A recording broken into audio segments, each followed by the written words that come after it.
Vamos a ver.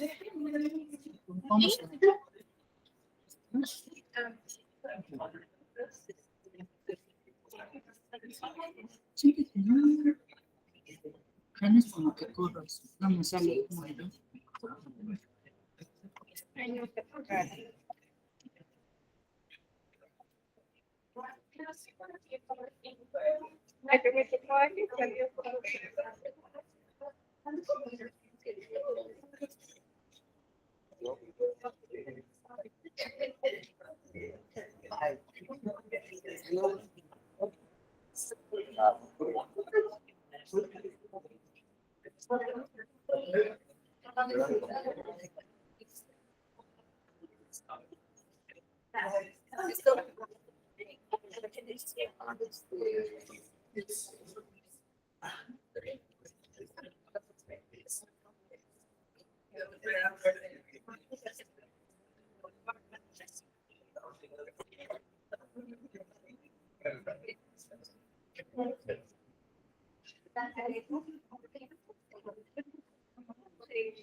Ya está haciendo.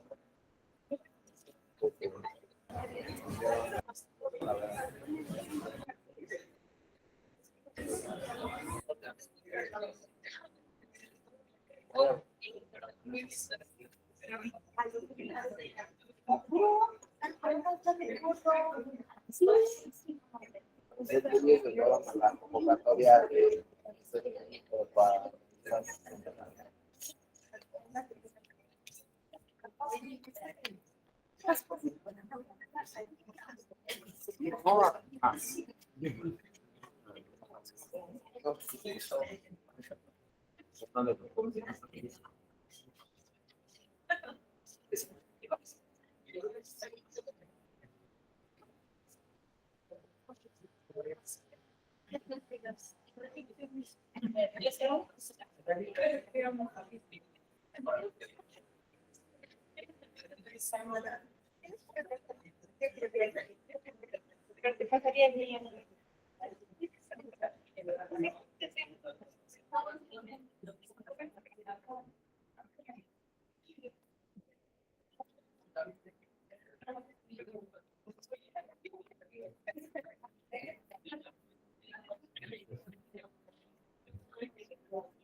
Buenas tardes, público presente. En este momento tendremos la presentación de una conferencia magistral titulada los crímenes de los psicólogos desde la psicología social, jurídica y forense a cargo del maestro Manuel Galván Castañeda, de cual me permitiré leer una reseña de su larga trayectoria. El maestro Galván es presidente y fundador del Instituto Mexicano de Psicología Jurídica, es maestro en Psicología Social y licenciado en Psicología por la Benemérita Universidad Autónoma de Puebla, titulado Convención Honorífica. Autor de la tesis de maestría Representaciones sociales del agresor sexual en el derecho penal. Una aproximación desde la psicología social jurídica en la que contribuye teóricamente a la construcción de la psicología social jurídica. Pionero de la psicología política en México, que ha contribuido a la difusión de este campo en el país por más de 25 años. Es autor de artículos científicos en el campo de la psicología jurídica, difundidos a nivel nacional e internacional. Cibercongresista y exdirector científico en México de la Asociación Latinoamericana de Psicología Jurídica y Forense. Su práctica social la despliega en sociedad con un grupo de juristas, como presidente fundador del Instituto Mexicano de Psicología Jurídica, ACE, en donde funge como profesor investigador, director científico y creador de los diplomados Psicología Jurídica de la Familia, Psicología Jurídica y Sistema Penal Acusatorio, Psicología Jurídica y Forense, y Psicología Jurídica y Forense Victimológica en el proceso penal acusatorio. Ha sido invitado como conferencista magistral por la Universidad de La Habana, Cuba, en el marco del 8º Congreso Internacional de Estudiantes de Psicología. Es autor del libro Psicología Jurídica Forense y Sistema Penal Acusatorio, Enigmas de la mente criminal desde un enfoque construccionista. Coautor de los libros Psicología Social, Perspectivas y Aportaciones hacia un mundo posible, Introducción a la Psicología Jurídica, Criminología, Retos y Perspectivas Contemporáneas. Por favor, brindémosles un fuerte aplauso.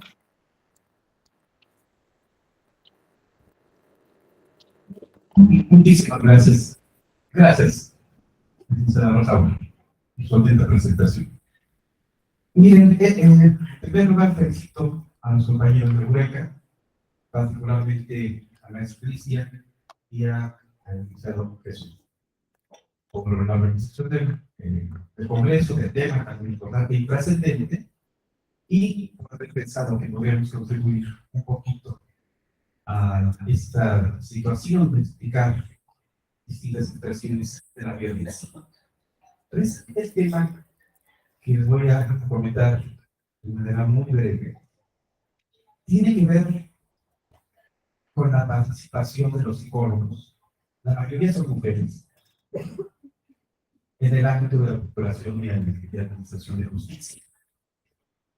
La experiencia de ya 30 años en el ámbito pericial nos ha permitido ir recopilando distintos peritajes, evaluaciones psicológicas, como lo llaman, e viendo desde la perspectiva de la psicología social, con el enfoque jurídico, que como lo pongo literalmente, son crímenes que están cometiendo los psicólogos a la hora de su ejercicio profesional.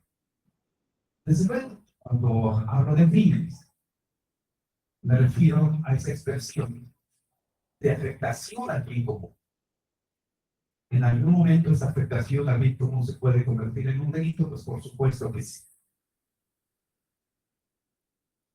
Desde esa perspectiva, entonces, permítanme empezar con unas diapositivas que son poquitas.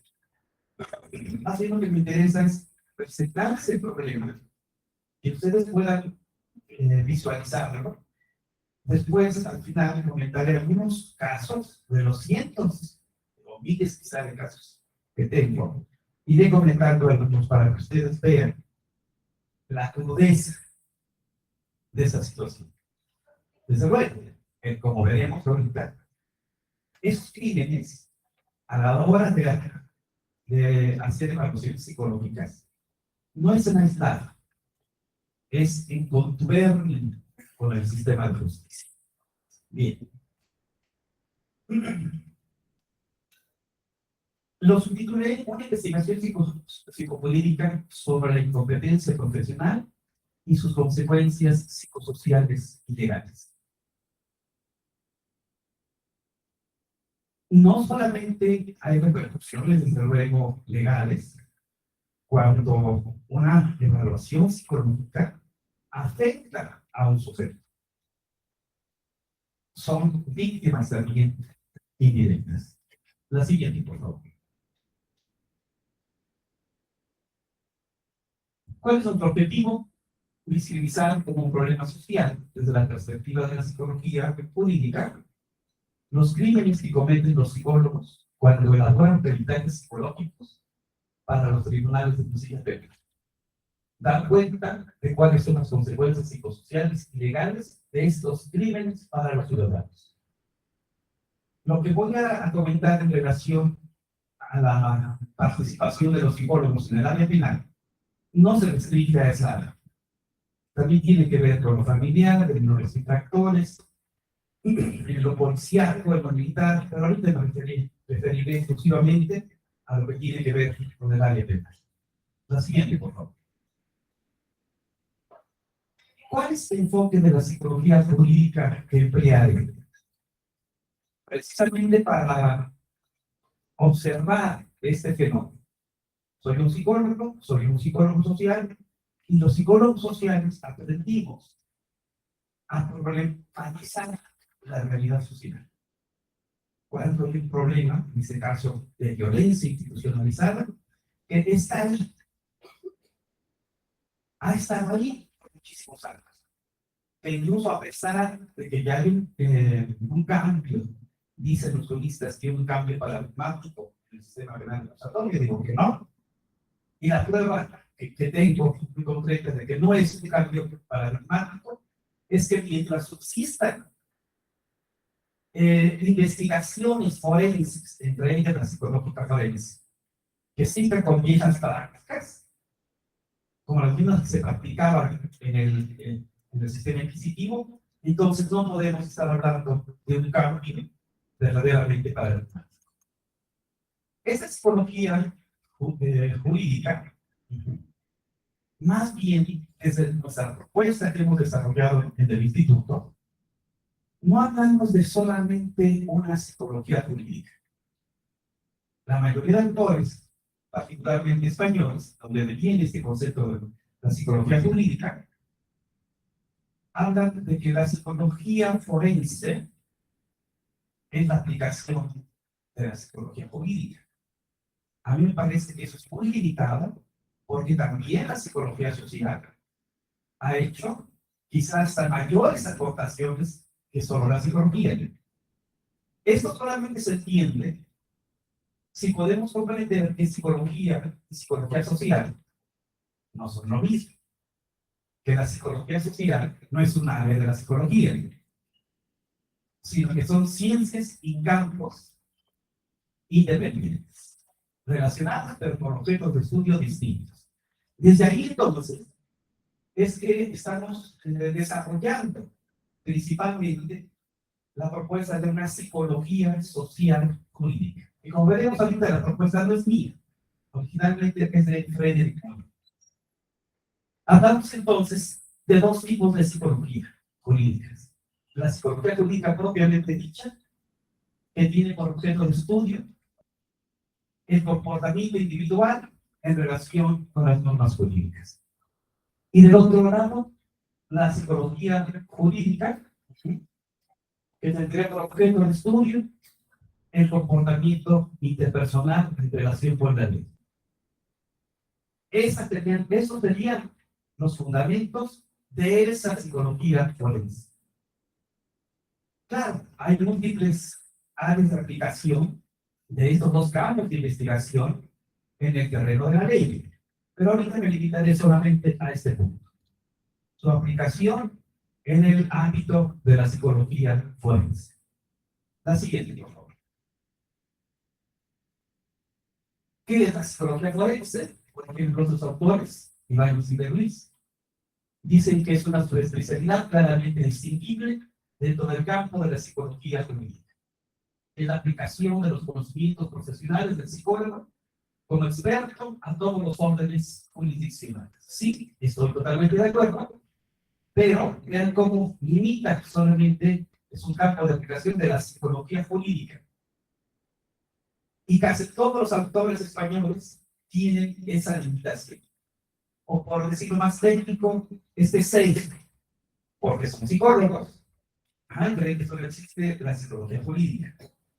Por ahí, uno que otro psicólogo social, incluido el doctor Miguel Regueite de la Universidad de la Coruña de España, él sí se atreve a decir que hay una psicología social jurídica. La siguiente, por favor. Precisamente como hay una gran limitación a la hora de definir la psicología forense solamente como aplicación de la psicología a la ley, o en el mejor de los casos, como la aplicación de la psicología jurídica, eso que me ha parecido sumamente limitado es que nosotros hemos avanzado en proponer las propias definiciones de psicología jurídica y de psicología social jurídica. Esa aproximación que tiene que ver con lo epistemológico, con lo teórico, nos llevó sin darnos cuenta, no era nuestro objetivo de la investigación, llegar a proponer una definición de psicología forense. ¿Y por qué le denomino una psicología forense construccionista? Nuestro enfoque epistemológico principal es el construccionismo sutil, opuesto al positivismo. Desde ese construccionismo social hay un punto clave. La verdad no existe, es subjetiva, es consensual, es histórica. Y todos los que participamos, los científicos que participamos en el ámbito de la ley, somos constructores de esa verdad jurídica. Y entonces, esta es la aproximación que llevamos en cuanto al aspecto conceptual. Es un área subespecializada en la aplicación de la psicología jurídica y de la psicología social jurídica. Una práctica social que participa en la construcción social de la realidad psicológica en el marco de una realidad jurídica y que como tal solo tiene sentido y significado dentro de las relaciones de poder existentes entre el saber psicológico, el saber psicosocial y el poder judicial. Aquí uno de los conceptos clave son las relaciones de poder, que obviamente en el fundamento es Michel Foucault. La siguiente, por favor. A nivel teórico, su función esencial es la explicación sincrética de los procesos psicológicos y psicosociales, como dimensiones analíticas del comportamiento humano en relación con las conductas jurídicas, situadas históricamente. A nivel práctico, sus funciones se orientan a, 1, auxiliar científica y humanizadamente en la resolución de las sentencias judiciales. ¿A qué nos referimos con auxiliar científicamente? Que verdaderamente las evaluaciones psicológicas tengan un sustento, un fundamento desde la psicología jurídica y desde la psicología social jurídica. Porque si no, como verán ahorita, se convierte en un verdadero chiste las evaluaciones psicológicas que se realizan en el ámbito de la procuración y administración de justicia. Solamente por mencionarles.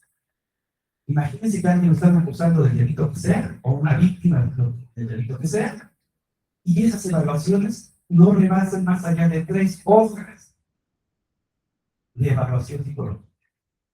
Que no se lleve más allá de media hora en evaluar a las personas, con las implicaciones legales y psicosociales que esto tiene, o puede tener.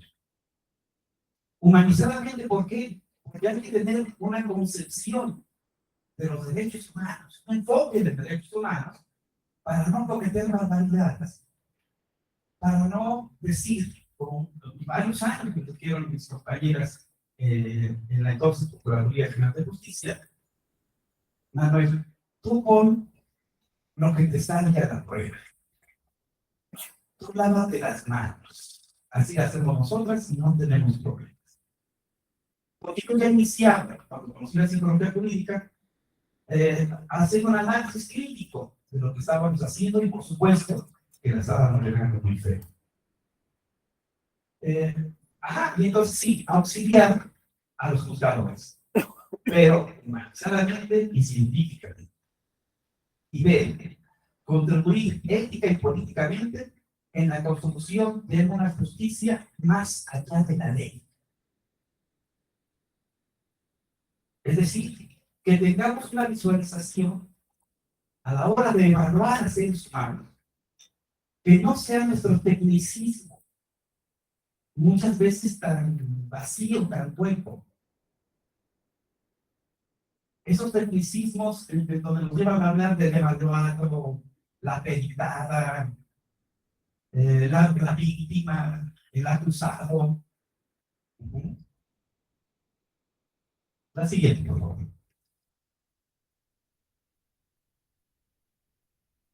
Decía que cuando hablo de las relaciones de poder, me estoy refiriendo a esto que Michel Foucault nos iluminó de manera brillante.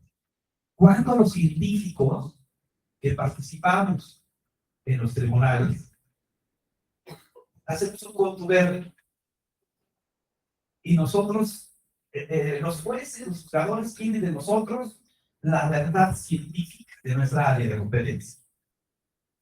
Y los psicólogos, yo soy experto, soy psicólogo, tengo una célula que me avala como conocedor de la evaluación de seres humanos, pero no en el contexto legal, que es el campo legal. Y vean qué bonitas citas de Michel Foucault. Ahora bien, en el punto en que se encuentra la institución destinada a regular la justicia, por una parte, y las instituciones calificadas para enunciar la verdad, por la otra, en el punto en el que se encuentran el tribunal y el sabio, donde se cruzan la institución judicial y el saber médico o científico en general, en ese punto se formulan enunciados que tienen el estatus de discursos verdaderos, que poseen efectos judiciales considerables. Híjole, sí que vengo saliendo antes de las 2 de la tarde. Es como una maldición. Y luego en viernes. Ya me está saliendo del bar. Así me ocurre, porque después de echar un gabinete epistemológico, y me dicen, saludos, hijo, ya se la conoce. Ustedes escuchan en esa. La siguiente, por favor. Bien, bajo esta perspectiva de un análisis crítico de lo que está pasando en el país y con estos años de experiencia de recorrido ya de toda la República, tanto analizando evaluaciones psicológicas como practicándolas, verdaderamente es complejo. Es un problema social en donde se pueden cometer los crímenes que ahorita voy a enumerar solamente de manera muy breve. Caso número 1, un homicidio en Querétaro, ¿sí? Le vamos a llamar Víctor a la diputada. Resulta que es un joven que mata a su esposa, tenían problemas de violencia, los dos se golpeaban. En una ocasión el joven se estaba tomando, acababa de comprar su motocicleta, la señora llega, le echa bronca, le empieza a rayar, le romper el asiento de su motocicleta, se molesta, empieza a forcejear, él empuja, cae, se golpea con el suelo en la nuca, empieza a convulsionar y él, en lugar de auxiliarla, la golpea con un palo que tenía en polvo. La mata. ¿Qué hace la psicóloga? Sí, entregar un dictamen de materia psicológica. Y dice, el procedimiento de exploración, entrevista clínica, HTP, y en mental ascético de la persona. Y ustedes dirán, y con eso se habla de la receta económica como es de lo importado, yo no me siento. Y más aún, el jefe de criminólogos también, ¿verdad? Y los criminólogos, una chica, los psicólogos, donde estudiaron. Hoy México, para México, que trabajan. Pues así se hace muchísimos peritánicos del país. La siguiente. Conclusiones. Presenta el siguiente perfil psicológico. Es una persona que no está hiperagresiva. Tiene problemas con el control de impulsos. Tiende a ser recurroso con arrebatos agresivos, algunas veces acompañadas por conducta violenta y mal planeada. Su historia indica un bajo nivel de éxito, desempeño irregular y una adaptación marginal. Abriga profundos sentimientos de inseguridad y tiene necesidad de atención y afecto. Como si alguien no tuviera esa necesidad, ¿no? No se ríen de mis cosas. Es eficaz y evita las relaciones íntimas. Cuando tiene compromisos personales, tiene una empatía perjudicial. Carece de habilidades sociales básicas y tiende a aislarse y a alejarse socialmente. Acepta poca responsabilidad de su propia conducta y racionaliza excesivamente culpando de sus dificultades a otras personas. Su capacidad de juicio se encuentra conservada, por lo que sí comprende los alcances legales y morales de sus actos. Ya solo le faltó decir que actuó con alevosía, premeditación y ventaja y no tiene tantos años. He visto en otras ventajas, La siguiente, por favor. Caso 2. Habla de una víctima de violencia familiar y de corrupción de menores. Aquí pueden hacer con nosotros. Vamos a llamarle María al Señor. El abuelo de una menor de 3 años encuentra al papá de la menor fumando marihuana con su hija en brazos. El abuelo habla con su hija y le dice a su hija que se encontró este caso fumando marihuana con la niña en brazos. Entonces pues, se denuncia. No, papá, no quiero ocurrir. Le voy a decir. Dije, no, hija, no. Se tiene que denunciar, le dice el abuelo. Y no, hija, tienes que denunciar, o denuncio yo, le dice el abuelo. La hija no denuncia. Llaman al menor, a la señora, la interrogan, llaman al imputado, lo dejan ir, llaman al otro hijo de 9 años. Y ya se lleva los antecedentes con esto. Dentro de la entrevista le preguntan, la psicóloga, una entrevista totalmente inducida. ¿Te pega de mamá? Sí. ¿No te da de comer? No. ¿No la quieres? No. ¿Sí? Y entonces de ahí le transmite conmigo. Hay violencia. Lo más grave viene cuando le hace una pregunta a la psicóloga. ¿Tu mamá fuma marihuana delante de ti? Y él le responde el niño. Un día mi mamá me dijo que fumó marihuana cuando estaba en la secundaria. Pues la psicóloga reporta que hay indicios de que la mamá consume marihuana delante del niño. Pues la mamá se va a la cárcel.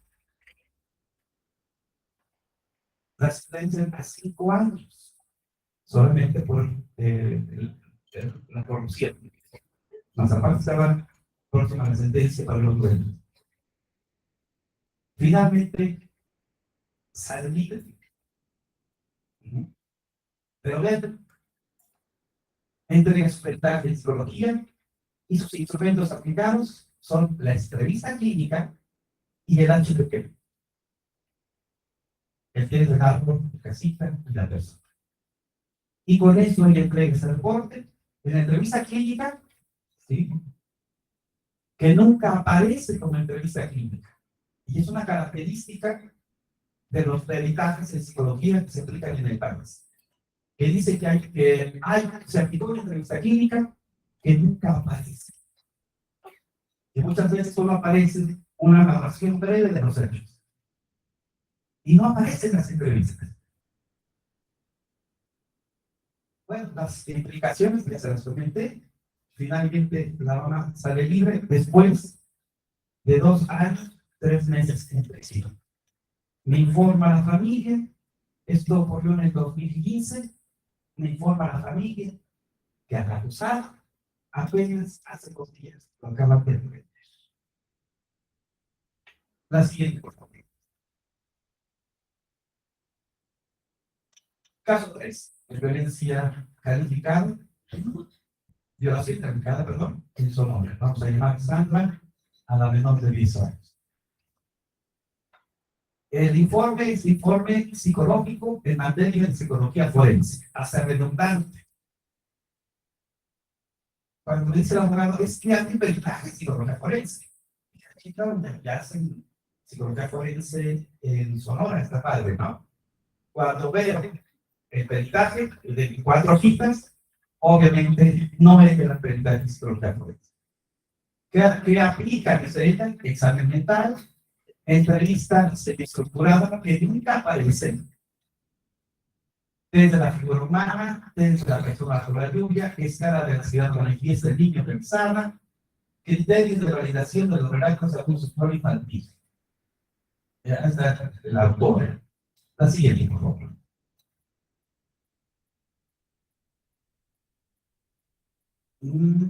Ajá, sus conclusiones. Con base en la metodología aplicada, mediante la entrevista clínica y la valoración psicométrica, ni siquiera se refiere a las pruebas preventivas. Muchas evaluaciones dicen que todo es psicométrico. Y no es cierto. Las preventivas no son psicométricas.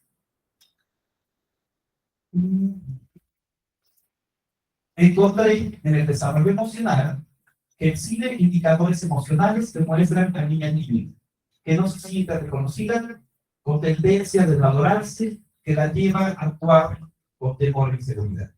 Concluyo que Sandra presenta indicadores que sí están asociados a menores en los que se ha ejercido algún tipo de naturaleza sexual. Ya ni siquiera completó bien la frase, ¿no? Algún tipo de delito, de agresión o de abuso de naturaleza sexual. Respectivamente. La siguiente. Caso 4 de violación calificada en San Luis Potosí. Vean, aquí le diagnostican supuestamente tanto la fiscalía como en 2 instancias, una asociación civil y un hospital del Estado, le diagnostican supuesto retraso mental a la joven de 16 años. La psicóloga de la fiscalía, fue del GIG, metodología de evaluación empleada. Se utiliza el método clínico, psicodiagnóstico aplicado a la psicología forense, técnica de la entrevista forense y semiestructurada e investigación bibliográfica, psicología del testimonio, evaluación de la credibilidad y de la huella psíquica en el contexto penal. Tampoco no pantalla. Chino va a evaluar psicológicamente, habla de la huella psíquica, psicología del testimonio. No tiene la impresión de que algo interesante se va a hacer, ¿no? El DSM-4, escala de evaluación de actividades global. Bueno, hace la cita. Y luego, por último, los criterios diagnósticos del DSM-5. La siguiente, por favor. Síntesis diagnóstica. Conclusiones. Psicología del testimonio. Tras analizar el contenido de la entrevista, los elementos emocionales, secuenciales, los índices verbales y no verbales, como lo es el lenguaje corporal que acompaña su testimonio, el tono de su voz, se considera su relato como creíble. ¿En qué momento de las 4 hojitas hizo todo eso? No hizo absolutamente nada. Pero pone que ese es el resultado. Pero fíjense obviamente del buscador. Desde luego que el buscador dice, pues, es la científica, es la que tiene que ser la profesional. Ahí abajo dice que es intento de psicología. Presenta síntomas moderados, crisis de angustia ocasionales, dificultades moderadas en su actividad social y escolar. Nunca relaciona lo que está diciendo con lo que se está averiguando, que es una supuesta violación. Se trata de una joven con inteligencia limitada, con poca actividad, mal manejo de sus emociones. Se observa en la joven un cuadro de moderado a grave de confusión emocional. Se encuentra aislada y cuya actitud es defensiva, vigilante y autoprotectora. La siguiente, por favor.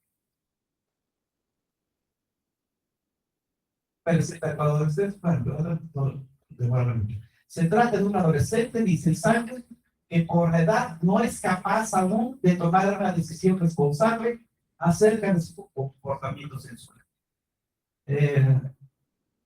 La relación con el profesor con el adolescente era de mucha confianza al grado de considerarla una figura especial.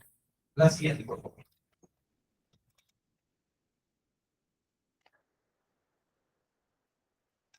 Este es otro caso. En relación al último caso que estoy comentando. La persona estaba acusada a 50 años. Era su profesor de secundaria. Era ese ventaje más otros 3. El otro era de una connotada psiquiatra de una institución, le hace la evaluación y pone que a la simple observación clínica la menor tiene un retraso mental. Ya es diagnóstico en una receta. El juzgador es el psicólogo. No sé si quiere saber de la mente. El asunto es que, y otra evaluación psicológica que le hace también dice que tiene retraso mental. Cuando yo hago el peritaje para la defensa, aparte de ver cuál es el retraso mental de esos peritos, ¿sí? Para empezar, la joven estaba terminando la secundaria sin ningún problema de aprendizaje. Ya se nos debe poner sobre esto, ¿no? Claro, hay que evaluar. No partir solamente de apreciación. El hecho es que cuando yo hago la evaluación psicológica, además de hacer una crítica a estas evaluaciones, como parte de mi discusión de psicología forense, en la entrevista que yo hago precisamente aplicando la psicología del testimonio, es donde la misma joven no puede más y me dice, no, yo no. Es que mi mamá se enteró que ya estaba muy cogiendo su primera expresión, así lo dijo la joven, con el maestro. Se enteró la esposa del maestro, el maestro reclama a mi mamá y mi mamá me da fría. Yo estoy enamorada del maestro. Afortunadamente ahí se reclasifica el delito, ya pasó a ser estupro, ya fue otra situación. Este último caso es una verdadera joya para la incompetencia de la evaluación psicológica en el contexto legal. Dice el abogado, ¿nos puede ayudar a hacer un contraperitaje, un metaperitaje? Porque el caso es que este señor está acusado por violar al hijo de su expareja. Y el problema es que yo veo es que el peritaje está excelente porque tiene muchísimos métodos, maestro. Entonces, yo no sé cómo se puede echar abajo cuando se han aplicado tantos métodos científicos. Y le digo, ¿de cuántas horas es el peritaje? De 4.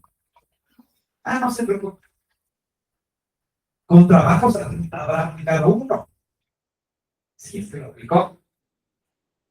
Pero más no lo pudo haber aplicado. Y vean, metodología aplicada. Método científico, método analítico, método inductivo, método analítico, método sintético. Sigue por ahí. Perspectiva de género aplicada a la psicología. Ahora la perspectiva de género es un método. Bueno, pues ahora efectivamente no digo ni uno solo, ni uno. Y ya que hicimos el contraperitaje, aún no lo presenta el abogado, pero obviamente hay una crítica totalmente radical. ¿Por qué? Mientras el juzgador, ese es el vínculo de poder, que cuando los jueces toman en cuenta a los psicólogos, no son crímenes en aislado. Cuando los juzgadores dicen, sí, yo le creo al peritaje de la fiscalía.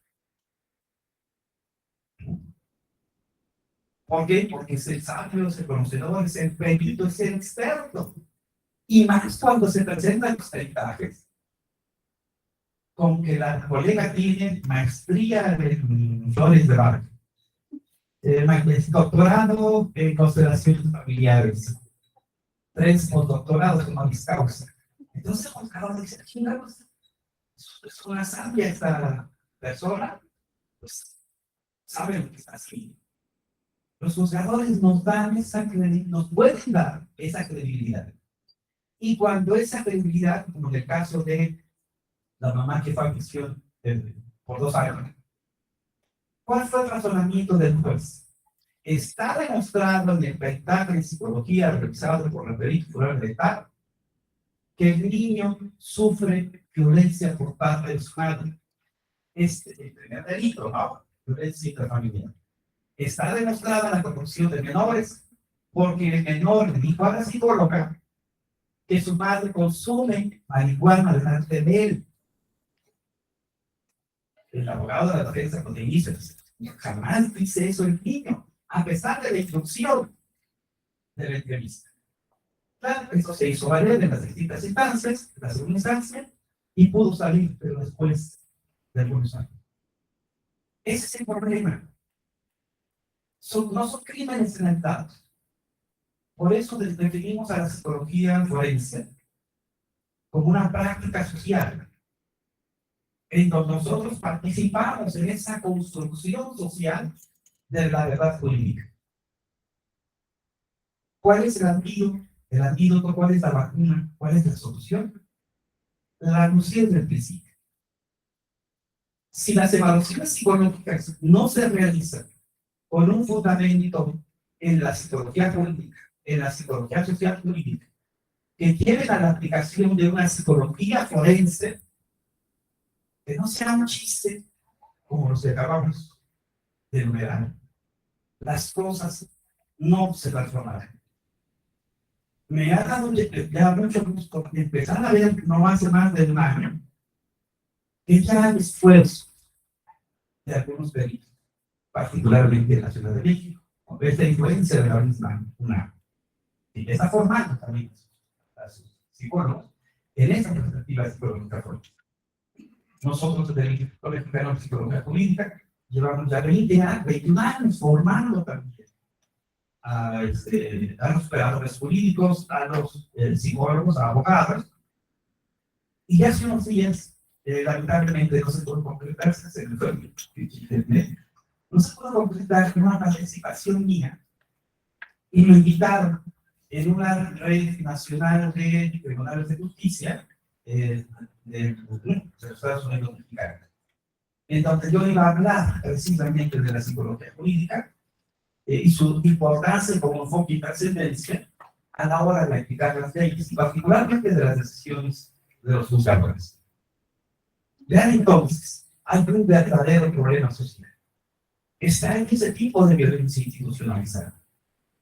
Pero es un tipo de violencia muy por debajo, en donde se disfraza la cientificidad. Y esa cientificidad, cuando es tomada por el poder del juzgador, entonces puede convertirse en una verdadera pesadilla para los imputados. No quiere decir esto, que se suavice cuando alguien ha cometido un crimen o un delito. No estoy diciendo esto. Estoy diciendo que las evaluaciones psicológicas, sobre todo cuando son forenses, se apliquen de manera correcta, que auxiliemos verdaderamente a los juzgadores. Porque si no los jueces nos dicen, algunos de lo de gobierno, oigan, ¿qué chicos dice este lenguaje? No me relaciona, no me responde lo que yo le pedí. Me da mucha información técnica que yo no entiendo. Me dice que hay indicadores, que las pruebas son contundentes, pero yo como abogado en el razonamiento jurídico, busco las pruebas y no las encuentro. Sí, porque la mayoría de evaluaciones psicológicas no anexan encontrar. No justifican teóricamente su evaluación. No incluyen hipótesis.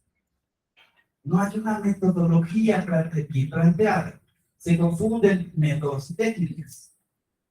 No hay discusión forense. Y entonces, muchas veces el auxilio a los juzgadores no se da.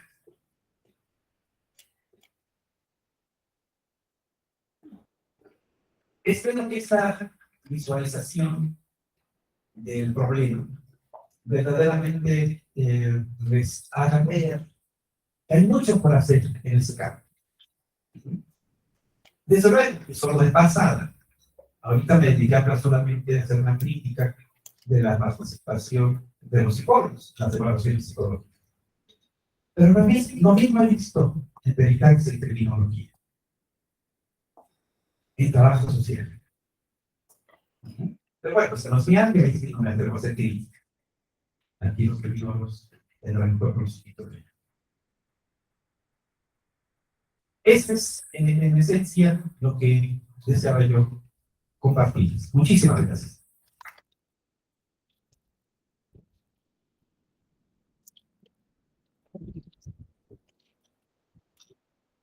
Por favor, sigo a la parte de comentarios, de preguntas. Puede preguntar lo que guste. Yo elegiré que chica persona. No, puede preguntar. Adelante, señor.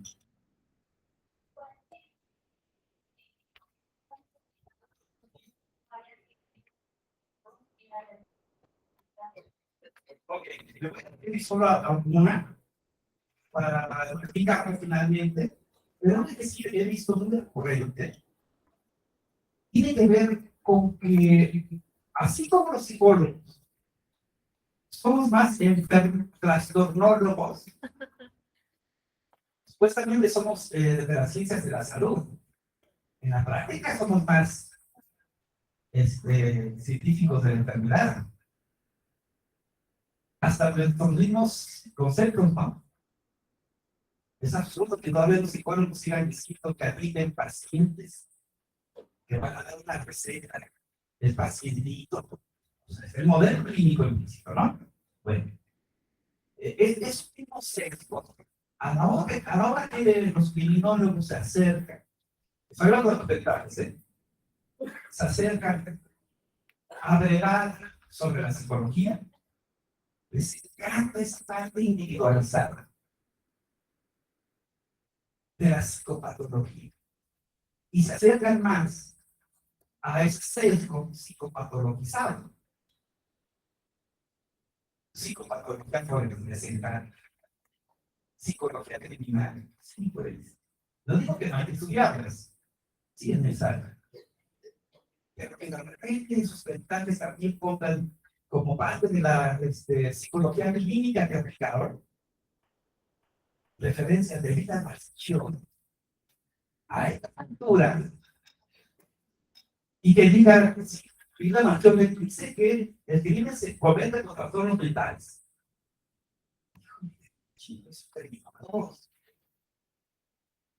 Eso hay un planteamiento muy interesante en relación a la epistemología. Los científicos forenses estamos más cercanos hacia la explicación más individualista del comportamiento criminal. Neuropsicología forense, psicopatología forense, biología forense, el individualismo, ¿no?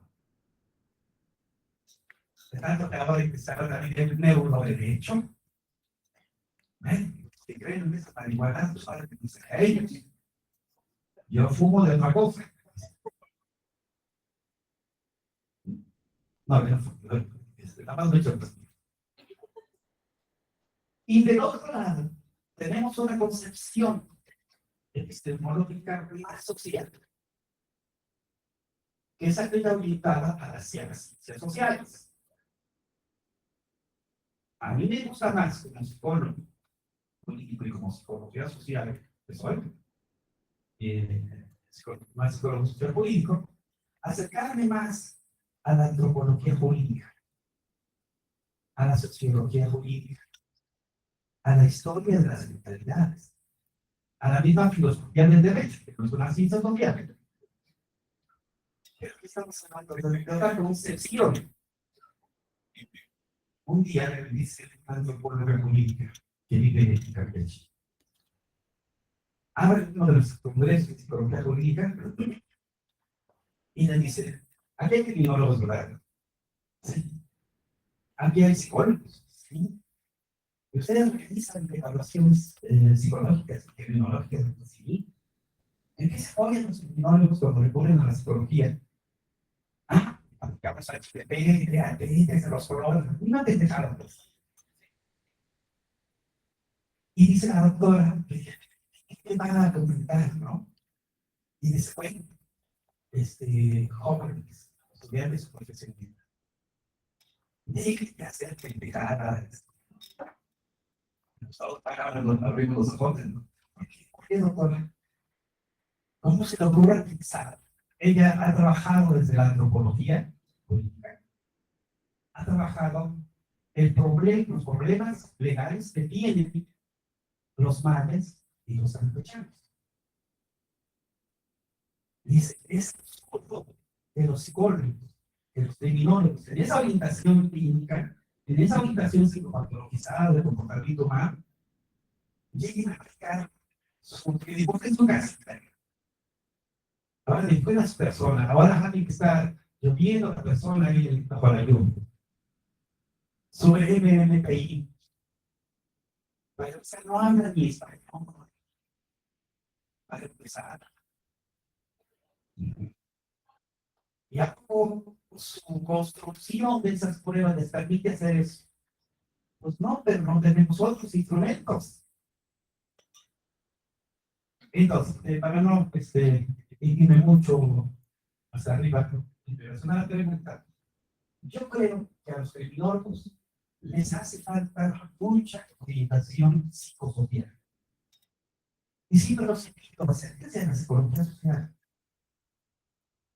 a la antropología política, a la sociología política. ¿Cómo encuentran? Esto lo dice por un psicólogo español. Dice, ser delincuente no es cuestión de personalidad, sino de voluntad del legislador. Si nos pusiéramos ahorita a preguntarles a las mujercitas, si ya alguien abortó, seguramente muchas de ustedes me lo dejaron. Criminalmente, ¿dónde está aquí? Pues en prisión. Y lo de abortar, que es un delito.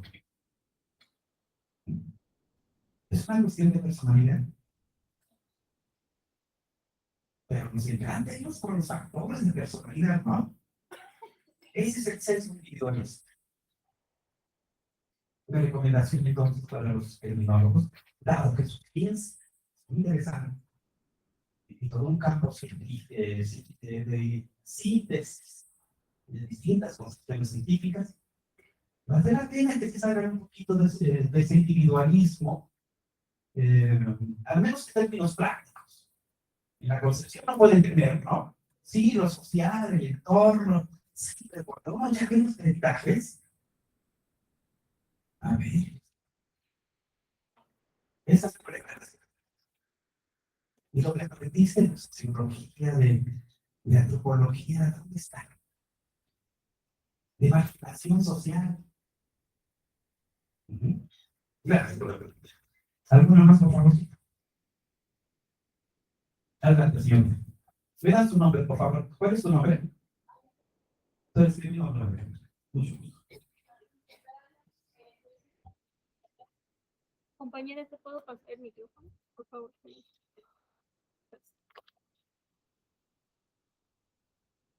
Gracias. Más allá de la negligencia de parte de los psicólogos que presentó ahorita, me pregunto si no sería más negligente del sistema al permitir peritajes psicológicos tan pobres, o sea, sin una justificación científica. Excelente pregunta. Recuérdame tu nombre. Dice, Lisbeth. Negligente el sistema, más que negligente, es parte de esa violencia institucionalizada. Cuando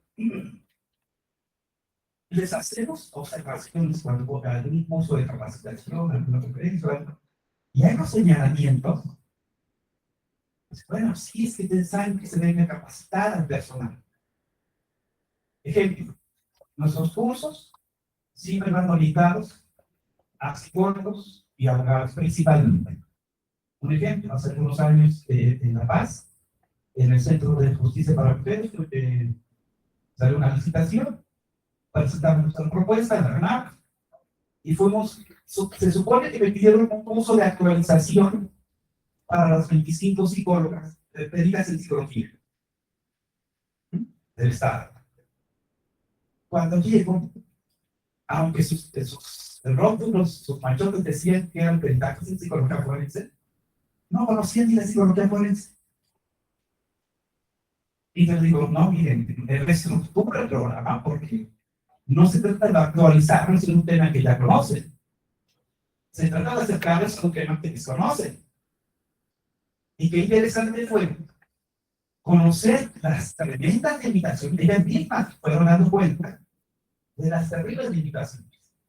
Estaban por venir sus primeros meses orales, ¿sí?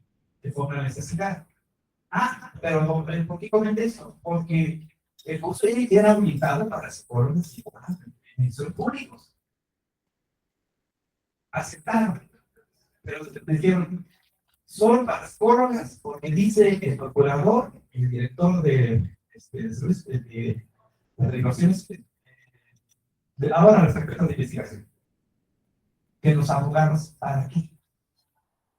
Y ese problema, cuando no se entiende que la psicología jurídica es un campo interdisciplinario entre psicología y derecho, que deben conocer tanto los psicólogos como los abogados. Entonces creen que eso nada más para los psicólogos. Entonces, es negligencia, sí. Es incapacidad de las autoridades para ver. Por eso creo que es importante visualizar esto. Ser visible.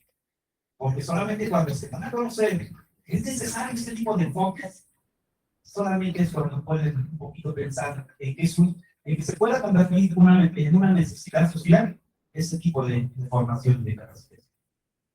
Hace unos días me puse muy contento de esta invitación que me hicieron de esta red de tribunales superiores de justicia en México, porque nos vamos a reunir en unos días, porque quieren que desarrollemos un instituto a capacitar a sus jueces para tomar mejores decisiones. Eso es mi perdón. Para ayudarles al Tribunal Superior de Justicia de la Ciudad de México a evaluar, con un enfoque psicopolítico, a evaluar a los jueces. Porque si no, de la misma manera como se selecciona, se evalúa a un policía, se lo aplica a un juez. Y no son funciones distintas, son perfiles distintos. Hay factores sociales que la misma psicología política ha demostrado que son importantes, que pueden determinar incluso las decisiones de los juzgadores. Entonces, sí, hay que acercar esto a las instituciones, también a la misma formación universitaria. Es un gusto que ahora ya empiecen a ver materias, por lo menos optativas, de psicología política. Muy bien. Una última pregunta, por favor, por ella. Bueno, dos preguntas. Por favor, la señorita de Adán. Su nombre, por favor. Buenas tardes. Gracias.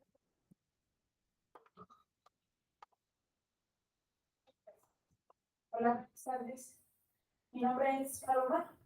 Yo soy licenciada en Psicología y Desarrollo Humano y tengo la maestría en Criminología y Criminalística. Es evidente que lo que nos nosotros de hoy son como trabajos muy pobres, ¿no? Y si bien tenemos como la experiencia en lo que se realiza o como que creo que llevamos peritajes psicológicos, sabemos que es un trabajo muy elaborado. Yo creo que lo primero que se tendría que tener en cuenta es cuál es la petición a evaluar, para poder así como conocer exactamente qué es lo que se quiere saber, ¿no? Y evidentemente, con una sola prueba, pues de HDP o con una COBE o con una prueba psicométrica, pues no vamos a poder ahora sí obtener el resultado que se quiere. Pero considero que por eso se implementan baterías de pruebas, sean proyectivas o psicométricas, para poder trabajar y basarnos en algún método, además de fundamentar dicho peritaje, ¿no? Pero yo tengo una duda. ¿Qué pasa con esta parte de la corrupción? ¿Qué pasa cuando como psicólogo o como perito en psicología te piden una evaluación, pero quieren que diga lo que ellos quieren? Gracias. Ay, no, ya me complicaste la vida. Mi iba a reír como torero, que ya le he cortado oreja en rabo. Y eso es lo que se siente totalmente de conflicto. Sí, por supuesto. El profesionista que esté inmerso en los criminólogos, psicólogos, abogados, lo estamos, que piense que la ley es objetiva, que eso no hace distintos, no sabe lo que está hablando. Hay corrupción. La influencia dice que nadie está por encima de la ley. Nada más, absurdo. Cuando uno a diario ve que la política es lo que está por debajo de la ley para moverla. Y es el fondo de la corrupción. Uno lo está viendo ahora, por mencionarles un caso del más sonado de esta joven que está investigando el feminicidio, ¿no? La posible participación y movimiento del fiscal allá en Cuernavaca, en Morelos, ¿no? Yo recuerdo que aquí, por ejemplo, cuando empezaron a hacer destinos, aquí, siempre quedaron así la botella, y ahora sí voy a decir salud. Recuerdo que cuando empezaron a hacer destinos en esto de la psicología política y forense, empecé a hacer las primeras aplicaciones con algunos instrumentos, con alguna metodología todavía muy incipiente, pero lo empecé a intentar. ¿Qué me dijo el director? Cuando yo tengo mi primer peritaje, que llamarse enamorado, pues me mandan a llamar y dije, mínimo una condecoración, mención de honor, algo, ¿no? Y me dice, a ver, Carmen, los peritajes se hacen con el formato que ya está establecido. Pero no vean que es, no, aquí no vendes a hacer cambios. Se aplica lo que ya está hecho. Oiga, pero si dice la psicología forense, a propósito de esa integración de las pruebas de Paloma, me dijiste tu nombre, que comenta nuestra palabra. No, cuando hablamos de psicología forense, estamos hablando de no incluir pruebas objetivas, preferentemente. Hay toda una justificación ahí teórica, ¿sí? No es lo mismo aplicar psicología clínica en las evaluaciones psicológicas que aplicar la psicología forense para el ley, no es lo mismo. Son cosas muy distintas, que tienen implicaciones distintas. Y entonces me dicen, no, aquí no se hace cambio, así que ponlo como es. Hice varios intentos, son dejar. El cuerpo llegó cuando en una ocasión mandan a una persona que puede evaluar porque lo habían amenazado de muerte. Y entonces nos mandaban de todo. Evaluó a la persona y le pregunto, entre otras cosas, cuáles son, qué amenazas le sienten. Pues amenazaron de muerte. ¿Quién? El vecino. Por favor, dígame en qué contexto y qué le dijo el vecino. No, no me dijo nada. Entonces, ¿cómo lo amenazó? Se me queda viendo muy feo.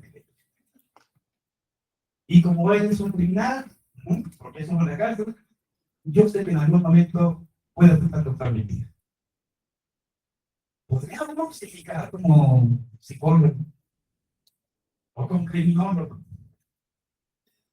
una evaluación que diga como si está traumado, tiene graves problemas psicológicos.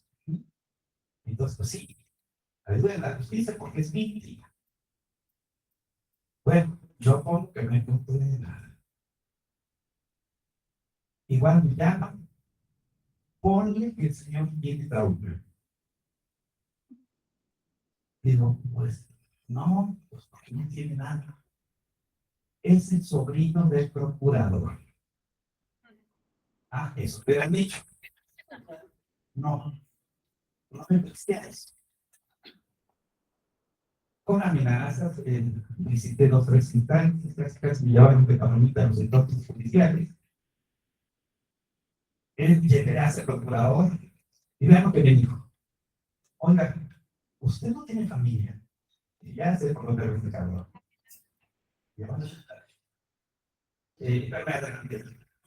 Sí, señor procurador, sí tengo familia. Y precisamente por eso tengo familia e hijos. Es que cuido mucho mi ética. Desde ahí ya como que torció la trompa y me dice, bueno, mire, haga usted lo que tiene que hacer. Cumpla las órdenes. No ponga a riesgo su trabajo. Y digo, entonces, señor procurador, se trata de poner lo que ustedes ordenen. No tampoco.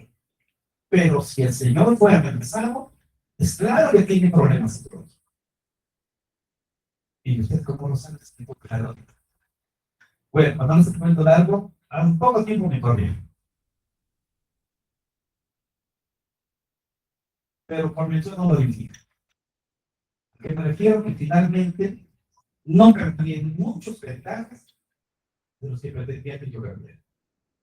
Y ahora, pues bueno, nos dedicamos a parte de eso.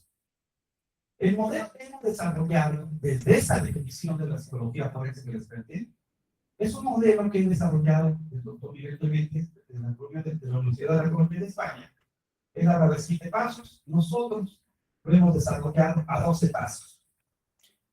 En donde el núcleo central de la evaluación psicológica forense está en el planteamiento epistemológico, teórico, hipotético, metodológico y técnico. No podría ahorita hablar de los 12 pasos. Ajá. Y cuando empezamos presentando ese protocolo, nos dicen, está bonito. Claro, hay todos. Pero ahí están nuestras propuestas. En algunos estados, en algunas fiscalías, empiezan a trabajar. Y eso me da muchísimo gusto. Muy bien. Por último, por favorcito.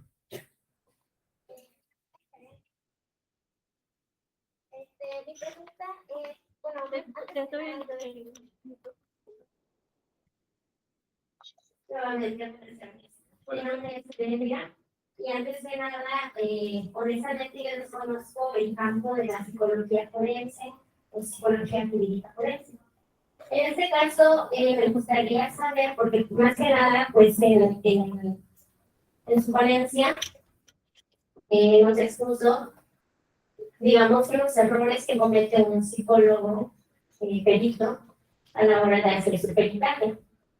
Entonces, a mí me gustaría saber, o me interesa más que nada, conocer cuáles son los elementos que necesita un peritaje y que, justamente, qué baterías, qué pruebas, qué instrumentos se necesitan aplicar para tener un peritaje correcto. Muy bien. Eso en nuestros diplomados. ¿Sí? ¿Por qué? Porque, miren, va desde el aspecto meramente formulario, de identificar al sujeto, quiénes somos, a quién dirigimos, un consentimiento informado, una justificación, perdón, un marco teórico. Si no hay un marco teórico, ¿qué diablos fundamentan nuestras pruebas psicológicas? Porque un problema de los psicólogos grave es que casi se presentan como pruebólogos. Lo que diga la prueba, lo que diga el instrumento. El psicología forense, todo instrumento psicológico, toda estrategia de evaluación psicológica forense, incluidas las pruebas psicológicas, deben estar perfectamente justificadas en el ámbito forense. Porque luego hay que se aplica para evaluar la personalidad, porque el ámbito rango, porque no sé qué. Pero no estás en el ámbito clínico, estás en el ámbito forense, legal. ¿Cómo se justifica aplicar ese instrumento en lo legal? No hay justificación. Y lo peor es cuando en los juicios orales les preguntan a los peritos. ¿Esas son pruebas científicas? Claro. ¿Son objetivas? Desde luego. ¿Están validadas? Por supuesto, licenciado. Oiga, el método que está aplicado, ¿cuál es? El método clínico. Todo método. El método científico. ¿Y en qué se basa el método científico? Pues en la formulación de una hipótesis. Un programa teórico de una hipótesis, esa hipótesis se contrasta, ¿sí? Se recopilan los datos y se llegan a resultados. Excelente psicóloga. En su ventaja de 3 hojitas, díganos dónde está su marco teórico. Díganos dónde está el método hipotético de multiplicar. Díganos dónde está su hipótesis, sus metodologías, sus técnicas. Y entonces es ahí donde no hay respuestas. Es decir, cuando hablamos de instrumentos en psicología forense, no nos estamos refiriendo solo a las pruebas psicológicas, y mucho menos a las pruebas cognitivas. Ojalá estos comentarios también sirvan para que se acerquen a esos campos que en México son de relativa influencia. Lamentablemente ahora se están metiendo en una moda, porque ya en cualquier centro hasta de psicoterapia no ofrece también cursos, diplomados, psicología forense, para meter esto en un relajo. Nosotros ya llevamos 21 años como instituto y 30 años como centro de psicología. Por favor, la última pregunta de la compañera de Mar. Bueno, le voy a decir a más acá, buenos días, Jacqueline Quintanilla de Salvador. Muchísimas gracias por suministrar ponencia. Creo que es muy corto el tiempo. Quizás contestando lo de la maestra que preguntaba sobre qué hacer, y gracias por lo de la ética, porque usted se adelantó la respuesta y la compañera se adelantó la pregunta. Tras 12 años en el sistema carcelario de El Salvador, y quizás haciendo una comparación, existen los procesos biológicos que es ese tipo multidisciplinario, por lo cual me llamó la atención venir a ese congreso, sobre esa interacción y esa interpretación individual que en su conjunto forma una masa valiosa para el sistema de justicia en el caso de El Salvador. Se nos presenta un caso con cierto privado de libertad, bueno, más que todo mujer, era mujer, que necesitaba salir con su beneficio de libertad digital. Necesitaba el juez esa resolución mágica que dijese que había superado esas carencias que le llevaron a cometer el delito. Perfectamente tenemos un equipo de psiquiatras y psicólogos que deben firmar esa resolución, porque como usted menciona, es un formato de una política criminal que dicta el país a través de nuestra ley penitenciaria. Pues los psicólogos no quisieron firmar una instrucción paralela a la que usted decía. Y como jurídico, como abogado, me tocaba validar también. Entonces, ¿qué hicimos? Lo que hicimos fue ser objetivos y tener esa ética. Y entonces, en esta situación, a nivel enfrente, a nivel del mundo, usted siempre como profesional y cualquiera de se va a enfrentar. ¿Cuál es su ética? ¿Qué quiere? Tenemos una familia, cuidamos la familia. Hicimos una resolución como Consejo Criminológico Nacional, en donde nos oponíamos a brindar el beneficio de libertad como equipo técnico multidisciplinario, lo elevamos al director general del sector penal, se elevó al ministro de Justicia y Seguridad Pública, y todos seguros de que el día de mañana vamos a estar fuera del sistema. Pero qué sorprendente y qué sucedió, que lo presentan en sala de audiencia como tal, y entonces nosotros tenemos un sistema, no sé cómo es en México o acá en Puebla, para que el sistema penitenciario, no del Instituto de Admisión Legal, hace una evaluación y rinde el informe jurídico también para el juez. Entonces, gracias a Dios no pasó más, pero creo que no debe cuidar esa ética, como dice el maestro. Muchas gracias por lo que quería compartir una experiencia de vida, y creo que aquí siempre vamos a enfrentar a eso, pero tenemos que tener ese valor, esa valentía, esa ética de cuidar nuestra propia imagen y ayudar y tener a la persona como centro y eje de la resolución, sea víctima, sea imputado, sea perito, puede llegar a justicia en esa parte. Gracias. Gracias, abogada. Y bienvenidos a nuestro país. Hay corrupción e incompetencia, pero es muy bonito. Yo se lo recomiendo mucho. Me recuerda algo interesante. Las investigaciones que desde la psicología política se hacen de las evaluaciones psicológicas y criminológicas que se hacen en los centros penitenciarios, ¿sí? Para poder otorgar este tipo de beneficios. Sobre todo los de la psicología social, que es el campo más crítico, sobre todo la psicología social crítica. Y es interesante cuando los psicólogos observamos. Bueno, dices que no está redactada, que tiene todavía problemas, ¿no? Psicológicos, como les quieran poner. Vamos a ver con qué elementos técnicos dices que esta persona no debe salir. Y entonces se han encontrado cosas bien interesantes. Existe una visión sesgada hacia la psicopatología. Y desde la utilización de ciertos instrumentos psicológicos, particularmente las pruebas psicológicas con este sesgo, son las que se toman de base para aplicar ese tipo de beneficios.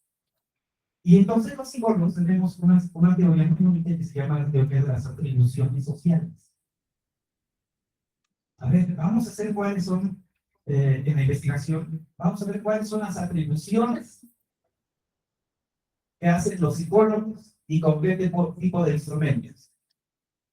Y no es que el sujeto tenga algo en su mente, sino es la prueba que agarró el psicólogo o el psiquiatra para diagnosticar lo que les interesaba diagnosticar. No olvidemos, a lo largo de la historia de la misma terminología de la psicología clínica, que durante muchos años subsistió, aquí fue también expuesto, las famosas evaluaciones de los grados de peligrosidad. Ellos, muchos años, los criminólogos, los psicólogos, estuvieron haciendo ese tipo de catalogadas. ¿En qué bases científicas? Muy limitadas. Excesivamente limitadas. Era una categoría del derecho penal. Una ocasión, en un penal en México, el psicólogo del penal dice que la mujer estaba acusada de complicidad del homicidio de su hijo, que tenían, no recuerdo bien, qué problema de personalidad, entre ellos una codependencia con el esposo, y que sí, se aplicaron la ley, y que tenían un grado de peligrosidad alto. En la entonces Junta de Peritos, yo le pregunto al colega que de dónde sacaba él como psicólogo el diagnóstico o el grado de peligrosidad. Si eso no existía teóricamente. Y ni metodológica ni técnicamente era posible comprobarlo. Y dice, claro que existen los grados de peligrosidad. Y digo, por favor, díganle al juez, ¿por qué dice usted que cuál es el fundamento teórico, colega? Pues aquí está el grado de peligrosidad. Bajo, mediano y alto. Esa es la clasificación, pero aquí es peritaje, no fundamenta usted. Dice, pero sí. Bueno, pero y dice todo eso, pero a ver, ¿qué lo fundamenta teóricamente? Dice que el derecho penal. Bueno, pues en base a eso, se dieron muchas sentencias más severas, se negaron regulaciones. Aquí en México tienen 3 o 4 años, que hasta que una persona, un imputado, se amparó, su caso llegó al Supremo Corte de Justicia, y hasta ahí, porque el señor dijo, soy responsable de un homicidio, aplíquenme la ley.